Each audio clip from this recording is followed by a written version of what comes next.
1250 കോടി രൂപയോളം മുടക്കി അംബാനി കുടുംബം വലിയൊരു പ്രീ വെഡ്ഡിംഗ് ഫംഗ്ഷൻ നടത്തി.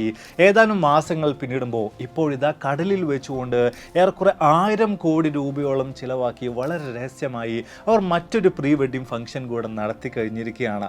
കടലിൽ പ്രത്യേക തരത്തിലുള്ള ആഡംബര കപ്പലിനകത്ത് വെച്ചുകൊണ്ടാണ് ലോകത്തിൻ്റെ വിവിധങ്ങളായിട്ടുള്ള ഭാഗങ്ങളിൽ നിന്നുള്ള ഒരുപാടധികം ഫേമസ് ആയിട്ടുള്ള ആളുകളെ ക്ഷണിച്ചുകൊണ്ട് അവർ രഹസ്യമായിട്ട് ഇപ്രാവശ്യം ഇത്തരത്തിലുള്ള ഒരു പ്രീ വെഡ്ഡിംഗ് ഫംഗ്ഷൻ നടത്തിയിട്ടുള്ളത്, അല്ലെങ്കിൽ ഒരു അവസാന പ്രീ വെഡ്ഡിംഗ് ഫംഗ്ഷൻ നടത്തിയിട്ടുള്ളത്. ഏറെക്കുറെ 1000 കോടി രൂപയൊക്കെ ചിലവാക്കിയിട്ട് എന്തെല്ലാം കാര്യങ്ങളാണ് ഇവർ ഈ ഒരു കപ്പലിനകത്ത് ചെയ്തിട്ടുള്ളത്? വിശദമായിട്ട് നമുക്ക് പരിശോധിക്കാം. Welcome back to F world. അഫ്ലു ഹിയർ.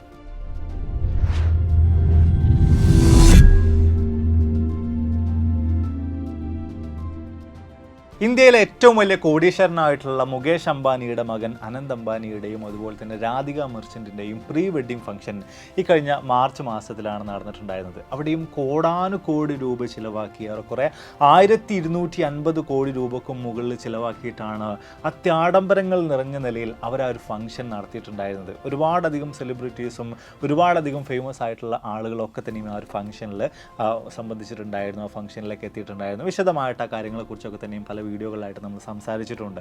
ഇനിയിപ്പോൾ ജൂലൈ 12-ാം തീയതിയാണ് ഇരുവരുടെയും വിവാഹം വരുന്നത്. എന്നാൽ ഇതിനിടയിൽ വളരെ രഹസ്യമായിട്ട് അവർ മറ്റൊരു പ്രീ വെഡ്ഡിംഗ് ഇറ്റലിയിലും അതുപോലെ തന്നെ ഫ്രാൻസിലൊക്കെ ആയിട്ട് ഒരു പ്രൈവറ്റ് ക്രൂസ് ഷിപ്പിൽ വെച്ചുകൊണ്ട് നടത്തിയിരിക്കുകയാണ്. സാധാരണഗതിയിൽ അംബാനി വീട്ടിൽ എന്തെങ്കിലും തരത്തിലുള്ള ഫംഗ്ഷൻ നടക്കുകയാണെങ്കിൽ അതുമായി ബന്ധപ്പെട്ടുള്ള വീഡിയോകളും ഫോട്ടോകളും ഒക്കെ തന്നെ സോഷ്യൽ മീഡിയയിൽ എങ്ങും പ്രചരിക്കാറുണ്ട്, വലിയ തോതിൽ വൈറലാകാറുണ്ട്. എന്നാൽ ഈ ഒരു പ്രീ വെഡ്ഡിംഗ് വളരെയധികം രഹസ്യമായിട്ടാണ് ഇവർ നടത്തിയിരുന്നത്. അതോടൊപ്പം തന്നെ നോ ഫോൺ പോളിസി എന്ന് പറഞ്ഞൊരു കാര്യം കൂടെ അവർ കൊണ്ടുവന്നിട്ടുണ്ടായിരുന്നു എന്നതുകൊണ്ടാണ് ഇവരുടെ ഈ ഒരു പ്രീ വെഡ്ഡിംഗ് ഫംഗ്ഷനകത്ത് നടന്നിട്ടുള്ള കാര്യങ്ങളെക്കുറിച്ചൊന്നും പുറം ലോകം കൂടുതലായിട്ട് അറിയാത്തത്.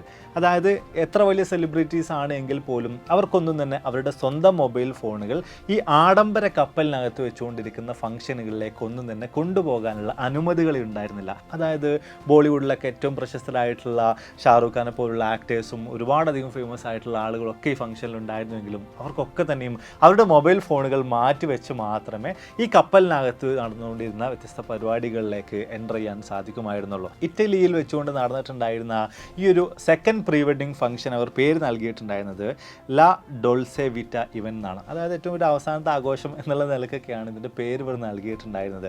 ഇനി എന്തെല്ലാം കാര്യങ്ങളാണ് ഈ ഒരു ലാ ഡോൾസെ വിറ്റ ഇവൻറ്റിനകത്ത് നടന്നിട്ടുള്ളത്, അല്ലെങ്കിൽ ഇവരുടെ ഈ ഒരു സെക്കൻഡ് പ്രീ വെഡ്ഡിംഗ് ഫംഗ്ഷനകത്ത് നടന്നിട്ടുള്ളത് എന്ന കാര്യത്തെക്കുറിച്ച് നോക്കുകയാണെങ്കിൽ മെയ് 28-ാം തീയതി ഇന്ത്യയിൽ നിന്നും വളരെയധികം ഫേമസ് ആയിട്ടുള്ള ഒട്ടനവധി ആളുകളെ ഇവർ നേരെ മുംബൈയിലേക്ക് എത്തിച്ചിട്ടുണ്ടായിരുന്നു. പിന്നീട് മുംബൈയിൽ നിന്നും ഇറ്റലിയിലേക്കും മറ്റുമൊക്കെ ആയിട്ട് ഒരുപാടധികം പ്രൈവറ്റ് ജെറ്റുകളും ചാറ്റേഡ് വിമാനങ്ങളും ഈ സെലിബ്രിറ്റീസിനെ, ഈ ഫേമസ് ആയിട്ടുള്ള ആളുകളെ ഇവരുടെ പ്രീ വെഡ്ഡിംഗ് ഫംഗ്ഷന് വേണ്ടിയിട്ട് കൊണ്ടുപോകാൻ വേണ്ടി അവിടെ തയ്യാറായി നിന്നിട്ടുണ്ടായിരുന്നു.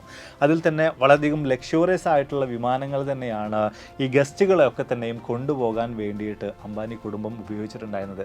അങ്ങനെ ഇന്ത്യയിൽ നിന്നുള്ള ആളുകൾ നേരെ ഇറ്റലിയിലേക്ക് എത്തുന്നുണ്ട്. ലോകത്തിൻ്റെ വിവിധങ്ങളായിട്ടുള്ള ഭാഗങ്ങളിൽ നിന്നൊക്കെ തന്നെയും ഗസ്റ്റുകളെ ഇതുപോലെ തന്നെ വിമാനങ്ങൾ അയച്ചുകൊണ്ട് അംബാനി കുടുംബം നേരെ ഇറ്റലിയിലേക്ക് എത്തിക്കുന്നുണ്ട്. ഇറ്റലിയിലെ പോർട്ടോഫിനോ എന്ന് പറയുന്ന സ്ഥലത്തേക്കാണ് എല്ലാവരും എത്തിച്ചേരുന്നത്. അവിടെ അവർക്ക് വേണ്ടിയിട്ടൊരു അത്യാഡംബര കപ്പൽ തന്നെ റെഡി ആയിട്ട് നിൽപ്പുണ്ടായിരുന്നു. ഏറെക്കുറെ 4000-ഓളം ആളുകളെ വഹിക്കാൻ ശേഷിയുള്ള കപ്പാസിറ്റി ഉള്ള നിലയിലാണ് ഈ ഒരു കപ്പൽ വരുന്നത്. ഇതിനകത്ത് വ്യത്യസ്തമായിട്ടുള്ള ലക്ഷൂറിയസ് ആയിട്ടുള്ള ഒട്ടനവധി കാര്യങ്ങളുണ്ട്.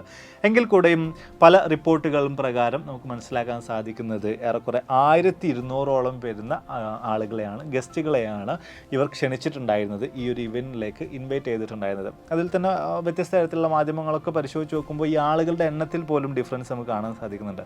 ചില മാധ്യമങ്ങളൊക്കെ 300 VIP-കളെ മാത്രമേ ക്ഷണിച്ചിട്ടുള്ളൂ എന്ന് പറയുന്നുണ്ട്. മറ്റ് ചില മാധ്യമങ്ങൾ പരിശോധിച്ച് നോക്കുമ്പോൾ 400-ഓളം ആളുകൾ, ഗസ്റ്റുകൾ ഈ ഒരു ഫംഗ്ഷന് വന്നിട്ടുണ്ടായിരുന്നു എന്ന് നമുക്ക് കാണാൻ സാധിക്കുന്നുണ്ട്. അതൊക്കെ തന്നെയും വളരെയധികം എക്സ്ക്ലൂസീവായിട്ടാണ് ഇവർ ഈ ഒരു ഇവൻറ്റ് നടത്തിയിട്ടുണ്ടായിരുന്നത് എന്ന കാര്യം കൊണ്ടാണ് ആ പുറം ലോകം അല്ലാണ്ട് അറിയാത്തത്. എന്തൊക്കെ തന്നെയായാലും ഈ ഗസ്റ്റുകളെല്ലാം തന്നെ നേരെ ഇറ്റലിയിലേക്ക് എത്തിച്ചേർന്നിട്ട് നേരെ ഒരു ആഡംബര കപ്പലിലേക്ക് കയറുകയാണ് ചെയ്തിട്ടുണ്ടായിരുന്നത്.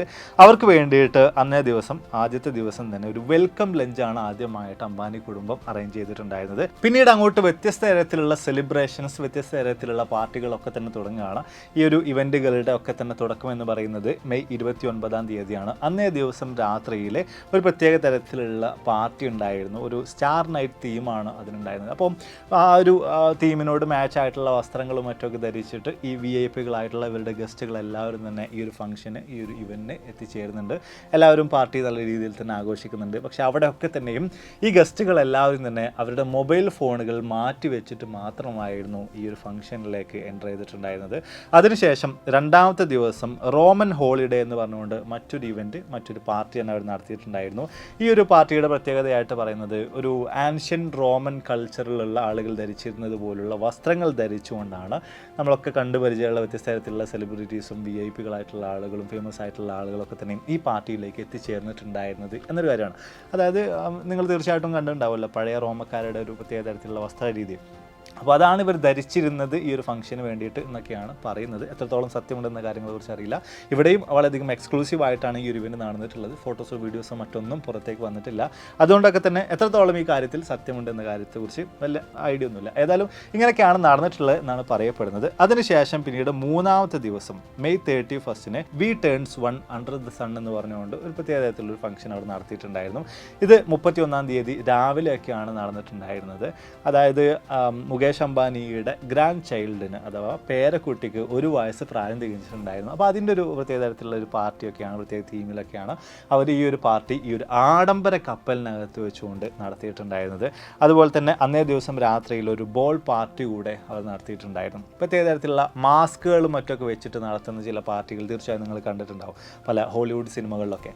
അപ്പോൾ അതുപോലുള്ള പ്രത്യേകതരം മാസ്കുകളൊക്കെ ധരിച്ചിട്ട് ആളുകൾ വരുന്ന നിലയിൽ ഒരു തീം കാര്യങ്ങളൊക്കെ സെറ്റ് ചെയ്തിട്ടാണ് ഈ ഒരു പാർട്ടി അവർ നടത്തിയിട്ടുണ്ടായിരുന്നത്. ഇനി ഏറ്റവും ഫൈനലായിട്ട് 4ാമത്തെ ദിവസത്തിലേക്ക് നോക്കുമ്പോൾ ഇറ്റാലിയൻ സമ്മർ എന്ന് പറഞ്ഞുകൊണ്ട് പൂർണ്ണമായിട്ടും ഇറ്റാലിയൻ തീമിലുള്ള മറ്റൊരു പാർട്ടിയാണ് 4ാമത്തെ ദിവസം അവർ നടത്തിയിട്ടുണ്ടായിരുന്നത്. ആളുകളൊക്കെ തന്നെയും അതുമായി ബന്ധപ്പെട്ട നിലയിലുള്ള ആ ഒരു തീമുമായിട്ട് യോജിക്കുന്ന നിലയിലുള്ള വസ്ത്രങ്ങളും മറ്റൊക്കെ ധരിച്ചിട്ട് വേണം ഈ ഒരു പാർട്ടിക്ക് വരാൻ വേണ്ടിയിട്ട്. അപ്പോൾ അങ്ങനെയൊക്കെ ആയിരുന്നു ഈ 4ാമത്തെ ദിവസത്തെ പ്രധാനമായിട്ടുള്ള പരിപാടികൾ. ഇവിടെയൊക്കെ തന്നെ നമ്മൾ നോക്കുകയാണെങ്കിൽ പകൽ സമയങ്ങളിൽ അങ്ങനെ കൂടുതലായിട്ടുള്ള ആക്ടിവിറ്റികളൊന്നും ഉണ്ടായിരുന്നില്ല. രാത്രിയിലാണ് ഇത്തരത്തിലുള്ള കൂടുതൽ പാർട്ടികളും മറ്റുമൊക്കെ കാര്യമായിട്ട് ഈ ഒരു ഷിപ്പിനകത്ത് നടന്നിട്ടുണ്ടായിരുന്നത്. അതുകൊണ്ടൊക്കെ തന്നെ പകൽ സമയത്ത് ഈ ഗസ്റ്റുകൾക്കൊക്കെ തന്നെയും ബോറടിക്കുകയാണെങ്കിൽ സമീപത്തുള്ള മറ്റു വ്യത്യസ്ത സ്ഥലങ്ങളിലേക്ക്, രാജ്യങ്ങളിലേക്കൊക്കെ തന്നെയും പോകുന്നതിന് വേണ്ടിയിട്ടുള്ള പ്രത്യേക തരത്തിലുള്ള പ്രൈവറ്റ് യോട്ടുകൾ ഇവർക്ക് വേണ്ടിയിട്ട് ഈ ഒരു ഷിപ്പിനോട് ചേർന്ന് തന്നെ തയ്യാറായിട്ട് നിൽക്കുന്നുണ്ടായിരുന്നു. മാധ്യമങ്ങളിലൊക്കെ പരിശോധിച്ച് നോക്കുമ്പോൾ ഈ ഒരു പോർട്ടോഫിനോ തീരം പൂർണ്ണമായിട്ടും അംബാനി കുടുംബം ഇന്നേ ദിവസത്തെ ഈ പരിപാടികൾക്കൊക്കെ വേണ്ടിയിട്ട് റിസർവ് ചെയ്തിട്ടുണ്ടായിരുന്നു. ആർക്കും തന്നെ അങ്ങോട്ടേക്ക് പ്രവേശനം ഉണ്ടായിരുന്നില്ല എന്ന് തുടങ്ങിയിട്ടുള്ള കാര്യങ്ങളൊക്കെയാണ് നമുക്ക് മനസ്സിലാക്കാൻ സാധിക്കുന്നത്. മാത്രമല്ല ഈ വിശിഷ്ടരായിട്ടുള്ള അതിഥികൾക്കൊക്കെ തന്നെയും ഭക്ഷണത്തിന് വേണ്ടിയിട്ടും വ്യത്യസ്ത തരത്തിലുള്ള കാര്യങ്ങളൊക്കെ തന്നെയും അംബാനി കുടുംബം ഈ ഒരു ആഡംബര കപ്പലിനകത്ത് ചെയ്തു വെച്ചിട്ടുണ്ടായിരുന്നു. ഏറെക്കുറെ 36ഓളം വരുന്ന റെസ്റ്റോറൻറ്റുകൾ ഈ ഒരു ഷിപ്പിനകത്തുണ്ടായിരുന്നു. അതിൽ തന്നെ വളരെയധികം ഫേമസ് ആയിട്ടുള്ള ആളുകളെയാണ്, ഷെഫ്മാരെയാണ് അംബാനി നേരെ കൊണ്ടുവന്നിട്ടുണ്ടായിരുന്നത് ഈ ഗസ്റ്റുകൾക്കൊക്കെ തന്നെയും ഭക്ഷണം നൽകാൻ വേണ്ടിയിട്ട്. ഇനി ഈ ഒരു ഷിപ്പിൻ്റെ കാര്യത്തിലേക്ക് തന്നെ നോക്കുകയാണെങ്കിൽ അത്യാഡംബരങ്ങൾ നിറഞ്ഞിട്ടുള്ള ഈ ഒരു വലിയ ആഡംബര നൗകയുടെ ഒരു ദിവസത്തെ വാടക എന്ന് പറയുന്നത്, ഇനിയിപ്പോൾ റെൻറ്റിന് എടുക്കുകയാണെങ്കിൽ ഒരു ദിവസത്തെ വാടക എന്നൊക്കെ പറയുന്നത് ഏറെക്കുറെ 100 കോടി രൂപയോളൊക്കെ വരും എന്നാണ് പറയുന്നത്. ഇനി ഗസ്റ്റുകൾക്കൊക്കെ തന്നെയും നൽകുന്ന ഭക്ഷണത്തിൻ്റെ കാര്യത്തിലേക്ക് നോക്കുമ്പോൾ ഒരു നേരത്തെ ഈ ഗസ്റ്റുകളിൽ ഒരാളുടെ ഭക്ഷണത്തിന് പോലും 10,000 രൂപയോളം അവർക്ക് ചിലവ് വരും എന്നുള്ള കണക്കുകളൊക്കെ തന്നെയും നമുക്ക് മനസ്സിലാക്കാൻ സാധിക്കുന്നുണ്ട്. ഇനി അതിഥികളെ എല്ലാവരെയും ഒരുപോലെ എൻ്റർടൈൻ ചെയ്യുന്നതിന് വേണ്ടിയിട്ട് ഒരുപാടധികം ലോക പ്രശസ്തരായിട്ടുള്ള DJകളും മറ്റുമൊക്കെ ഈ ഒരു ഷിപ്പിനകത്തേക്ക് വന്നിട്ടുണ്ടായിരുന്നു. അവരൊക്കെ തന്നെയും പെർഫോം ചെയ്തിട്ടുണ്ടായിരുന്നു. അതിൽ തന്നെ മുമ്പേ ഗുജറാത്തിൽ നടന്നിട്ടുള്ള പ്രീ വെഡിങ് ഫംഗ്ഷനിൽ കാര്യമായിട്ടുള്ള പെർഫോമൻസ് കാഴ്ചവെച്ചിട്ടുണ്ടായിരുന്നത് റിഹാനയായിരുന്നു. ഇവിടെ ഈ ഒരു ഷിപ്പിൻ്റെ അകത്തേക്ക് നോക്കുന്ന അവസരത്തിൽ ഇവിടെ നടന്നിട്ടുള്ള ഫംഗ്ഷനിൽ കാര്യമായിട്ടുള്ള പെർഫോമൻസ് കാഴ്ചവെച്ചിട്ടുള്ളത് ഷക്കീറയാണ്. അതും കോടിക്കണക്കിന് രൂപ നൽകിയിട്ടാണ് ഇവരൊക്കെ തന്നെയും ഈ ഒരു ഷിപ്പിനകത്തേക്ക് എത്തിച്ചിട്ടുണ്ടായിരുന്നത്. ഇനി ഇതിനൊക്കെ അപ്പുറത്തേക്ക് ഒരുപാടധികം സെലിബ്രിറ്റീസും മറ്റുമൊക്കെ ഈ ഒരു ഷിപ്പിനകത്തേക്ക് വന്നിട്ടുണ്ടായിരുന്നു, ഈ ഒരു ഫംഗ്ഷനിലേക്ക് എത്തിയിട്ടുണ്ടായിരുന്നു എന്ന് പറഞ്ഞല്ലോ. അതിൽ ആലിയ ഭട്ടിനെ പോലുള്ള പല ആളുകളുടെയും വ്യത്യസ്ത തരത്തിലുള്ള പെർഫോമൻസുകളും ഡാൻസുകളും ഒക്കെ തന്നെയും ഈ ഒരു ഷിപ്പിനകത്ത് അരങ്ങേറിയിട്ടുണ്ടായിരുന്നു എന്ന് പറയുന്നുണ്ട്. തീർച്ചയായിട്ടും ഇവർക്കൊക്കെ തന്നെയും ഇതിന് പ്രതിഫലമായിട്ട് കോടിക്കണക്കിന് രൂപ അംബാനി കുടുംബം നൽകിയിട്ടുണ്ടാവും. ഇനി എല്ലാം പോട്ടെ, ഇതൊന്നും പോരാഞ്ഞിട്ട് ഈ വന്നിട്ടുള്ള ഗസ്റ്റുകൾക്കൊക്കെ തന്നെയും ഒരുപാടധികം വിലപിടിപ്പുള്ള ലൂയി വിറ്റോൻ്റെ പോലുള്ള ബാഗ് ബാഗുകളും ഷൂകളും മറ്റൊക്കെയാണ് ഗിഫ്റ്റുകളായിട്ട് അംബാനി കുടുംബം, അനന്ത് അംബാനിയും രാധിക മെർച്ചൻറ്റും അവരുടെ ഈ ഒരു പ്രീ വെഡിങ് ഫംഗ്ഷൻ്റെ ഭാഗമായിട്ട് നൽകിയിട്ടുണ്ടായിരുന്നത്. അങ്ങനെ ആകത്തുക നമ്മൾ നോക്കുകയാണെങ്കിൽ കോടിക്കണക്കിന് രൂപ പൊടിച്ചിട്ടുള്ളൊരു പരിപാടിയായിരുന്നു ഈ ഒരു പ്രീ വെഡിങ് ഫംഗ്ഷൻ, അഥവാ രണ്ടാമത്തെ പ്രീ വെഡിങ് ഫംഗ്ഷൻ എന്ന കാര്യത്തെക്കുറിച്ച് നമുക്ക് ഇവിടെ നോക്കിയാൽ മനസ്സിലാക്കാൻ സാധിക്കുന്നുണ്ട്. അതിനൊക്കെ അപ്പുറത്തേക്ക് ഇനി ഏതായാലും ഒരു മാരേജ് ജൂലൈ 12-ാം തീയതി വരാനിരിക്കുന്നുണ്ട്. അത് കഴിഞ്ഞിട്ട് മറ്റൊരു റിസപ്ഷൻ കൂടെ വരാനിരിക്കുന്നുണ്ട്.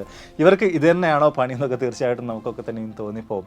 ഇവിടെ ഇത്രയും കാര്യങ്ങളൊക്കെ തന്നെ പറയുമ്പോൾ പല ആളുകളുടെയും ഒരു വലിയ സംശയം ഉണ്ടാവും. എന്തിനാണ് ഇവർ ഇത്രയധികം കോടാനുകോടി രൂപ, 100 കണക്കിന് കോടി രൂപ ഇങ്ങനൊരു ഫംഗ്ഷന് വേണ്ടി മാത്രമായിട്ട് ചിലവഴിക്കുന്നത്? അതൊക്കെ എടുത്ത് പാവങ്ങൾക്ക് കൊടുത്തൂടെ എന്നുള്ളത് സ്വാഭാവികമായിട്ട് എല്ലാവരുടെയും മനസ്സിൽ വരുന്ന ഒരു ചിന്തയാണ്. ആ കാര്യത്തെക്കുറിച്ച് നോക്കുകയാണെങ്കിൽ നിങ്ങളുടെ കയ്യിൽ ഏറെക്കുറെ 10,000 രൂപയുണ്ടെന്ന് വിചാരിക്കാം.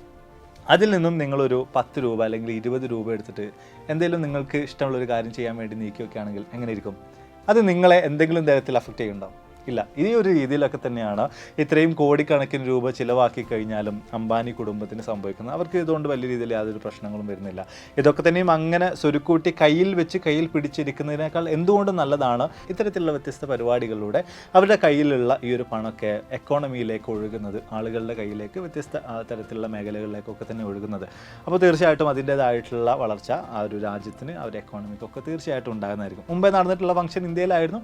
അതിൻ്റെ ബെനിഫിറ്റുകൾ തീർച്ചയായിട്ടും ഇന്ത്യക്കും ഗുജറാത്തിനും അവിടുത്തെ ആളുകൾക്കും ഒക്കെ തന്നെ ഉണ്ടായിട്ടുണ്ട്. എന്നാൽ ഇപ്രാവശ്യം ഫംഗ്ഷനുകളൊക്കെ തന്നെ നടന്നിട്ടുള്ളത് ഇറ്റലിയിലാണ്. ആ രാജ്യത്തിനും അടുത്തുള്ള ആളുകൾക്കൊക്കെ തന്നെ അതിൻ്റെതായിട്ടുള്ള ബെനിഫിറ്റുകൾ ഉണ്ടാവും. ഇനി മാരേജ് നടക്കാനിരിക്കുന്നത് തീർച്ചയായിട്ടും ഇന്ത്യയിൽ തന്നെയാണെന്നാണ് പറയുന്നത്.